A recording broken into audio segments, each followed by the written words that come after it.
When people think of NASA, they usually think of outer space, you know, the space shuttle, the recent flyby of Pluto, but they don't know that there is a whole fleet of satellites orbiting the Earth right now, and they're looking at the Earth, and they are also measuring air quality.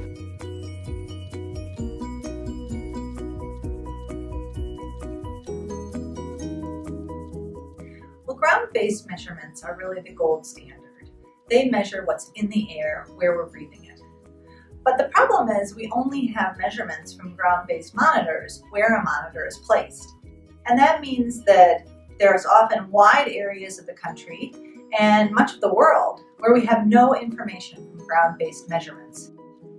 But satellites see the whole world, and most satellites pass over once a day.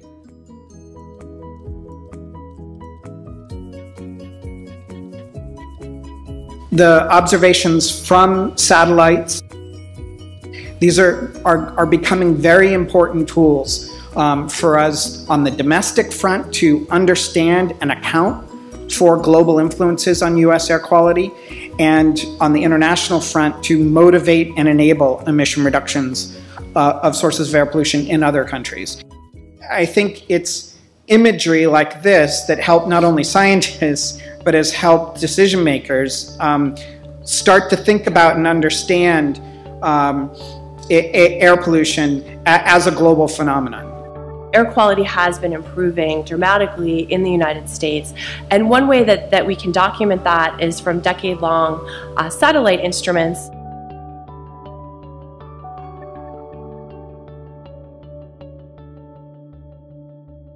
There are several reasons that Colorado is a good state to use satellite data. One of those is that the terrain is very complex and we have diverse sources of air pollution.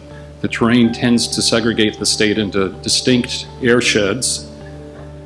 It's a large state. Monitoring at the surface is expensive and it's hard to cover the whole state. And we have a lot of dust storms, wildfires, and stratospheric intrusions of ozone. Those events lend themselves to using satellite data. That's, from a state's perspective, it's extremely important that we have these tools developed. We have had exceptional events in Wisconsin, particularly focused on PM 2.5 from particulate matter, also as ozone. We've had some cases where we considered them to be slam dunks, where we had more data than you can imagine. We pulled it together, we sent it to EPA, and it just wasn't quite enough. And it became very challenging to do this. So having these additional tools and additional ways of demonstrating that yes, indeed, these are exceptional events, it's very important for state agencies to be able to have these tools.